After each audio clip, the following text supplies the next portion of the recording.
Sorry, my video cut off. So microscale winds, and all of these are based on mountains.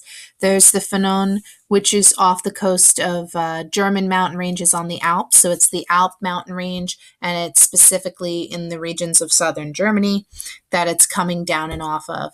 The Chinook is off the Rockies, but it's mostly the northern parts of the Rocky Mountain Range.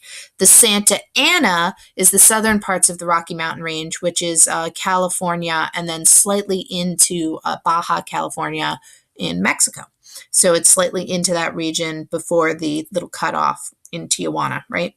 So that region with the Santa Ana, and the reason why they get their own name contributing to them is because they don't tend to bring in the rain as we think of with the other two. They bring in the wildfires. So it has a different connotation when we're looking at that wind condition set. And an example of this low pressure system as it exists, which brings in the air, right? Because my air, based on pressure gradient force, is moving from high pressure to low pressure. So even though my natural prevailing wind conditions are westerlies, right? So it's naturally moving westerly. When I have these mountain ranges in the way, I can create microclimates. And so some of what I can see is an alteration in wind condition where it's not necessarily moving westerly, but sometimes pulling in an easterly direction, but only on small scale. This is very tiny scale in that case. So another way to look at these microclimate wind conditions and look at mountain and valley breezes is to look at them over ice sheets. And so one of them is katabatic winds, and katabatic winds can take place along the Antarctic ice sheets and the Greenland ice sheets, and you can actually see there's this natural movement. Now, once again, we're moving from high pressure systems to low pressure systems. So the cool air is sinking over the mass of the ice sheet, and they're moving from high pressure, where the air is sinking down and compressing, down off the surface of the ice all the way down to the valley. And so this would be a mountain breeze down to the water where I don't have any ice sheet material and I have a low pressure system and air is rising in this location. And this is a katabatic wind system, specifically because it's moving off of an ice sheet. Now, something that's in a regional ice sheet, or not an ice sheet, a mountain glacier, right? So I'm just talking about glaciation on the tops of mountains, could be my Boris, which is on the Balkan Mountains, and that's my regions of like Siberia, Bulgaria, Romania is the Balkan mountain range, and I can have my Boris winds that's off of glaciers at the topmost of my Balkan mountains. And then if I go to the Alps in France, there are places on the mountain range on the Alps where the ice persists all year round, and these are known as the minstrel winds. And so the minstrel winds are also a version of katabatic winds, but not coming off of ice sheets, but off of regional glaciers in that location. We've already gone through sea breeze and land breeze, so if you need a refresher, please go back to the past modules. They're always available to you, but just giving you examples again.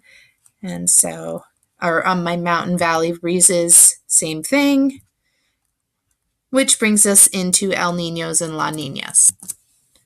Now, El Niños and La Niñas are ocean circulation changes or alterations in the natural Pacific Ocean circulatory system that's taking place. So I have a natural stream of warm water that is moving from the South American coastline across towards my Asian region. So I'm moving towards the Indian Ocean.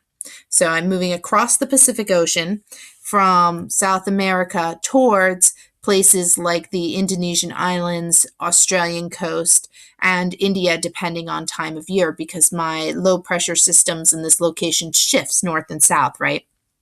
Based on my going all the way back to my Hadley cell and time of year and that intertropical convergence zone that's taking place.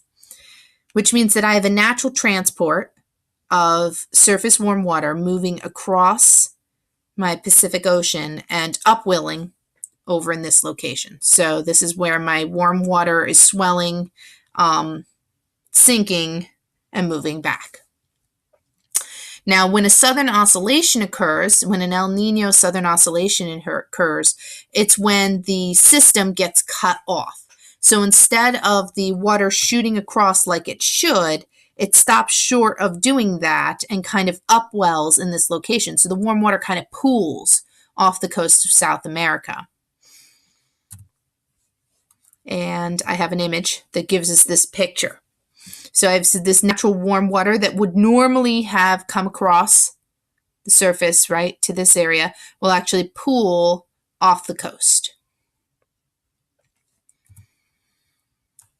And this is what's occurring with an El Nino. Now, when this occurs, when this upwelling occurs, it means that the warm water is pooling here, which means there's a lot of moisture, which can bring in storms, and I can have very unique storm events. It also means that instead of getting that warm, moist water coming across to this side of the earth, right? So instead of moving across where it's supposed to be, it's not upwelling in the easterly trade winds on this coast, meaning that I'm not getting the moisture I would normally receive. So this region's becoming dry. This region that's normally dry is getting wet. Now, this doesn't occur yearly. This happens every so often. And while we would love to say that it's about every 7 years or so, we have seen it occurring more often in recent years. So now it's becoming kind of an every 4-year thing. But that doesn't mean I can't go 8-9 years without it occurring. So this can come and go depending on just when the circulation of the ocean currents get cut off, which causes an upwelling in the regions. And so here's another picture of just looking at that ocean circulation and its natural currents. This little graphic is giving you a feel for variation in the index of given years, right? So I'm doing my little set, and I'm looking at my ocean warming and cooling on my set. Same thing. These images are just giving you that natural upwelling on there. So El Niños and La Niñas are important because when I see this natural upwelling taking place on the South American coastline, and it's creating a season of El Nino or La Nina, a small season of upwelling, when I see that occur, I can then begin to see unique events like hurricanes and things forming along the coast of the United States and actually taking place in places like Baja California and Southern California. And so it creates unique storm events. I also see a weather transition occur on the other side of the globe in Asia, on various islands in the Indonesian regions, as well as northern parts of Australia, where I can expect to see dry seasons that require wet seasons, creating a natural dry drought and sometimes famine and other huge weather events like wildfire spreading via wind, because the monsoon will still take place, the monsoon being the wind shift. So the wind shift will still take place, but instead of bringing in the moisture, it might be bringing a spread of wildfire, for example. So it has a huge impact on weather conditions on a regional scale in these two locations. For the South American coastline, they're seeing moisture that they've never seen, potential large-scale storm events like a hurricane tropical storm style events, but they also can see a bring-in of fish, and so the fishing industry can have a huge boom. So it also has some positive economic impact in the cases of the South American coastline. So that's a little bit on El Niños, La Niñas, and Southern Oscillation.